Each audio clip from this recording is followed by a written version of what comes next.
Ego tahab alati mõista, selgitada, sildistada ja kontrollida.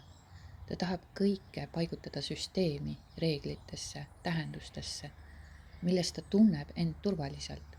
Ego usub, et kui ta saab asjast aru, saab ta seda valitseda. Aga see on illusioon ja see illusioon maksab meile tohutult palju energiat. See on pidev sisemine vastupanu elule.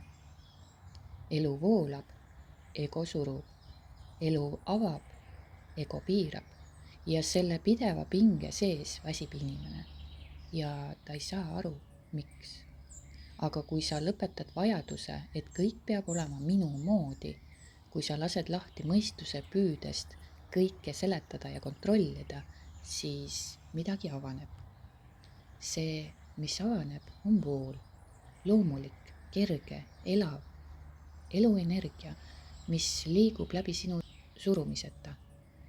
Siis ei pea sa enam kulutama energiat selleks, et elu toimiks sinu skeemi järgi. Siis sa lased elul toimida enda kaudu. Ja see ongi vabanemine, mitte loobumine, vaid teadlik avatus, mitte kaos, vaid sügav korrapära, mis ilmneb alles siis, kui ego vaikib.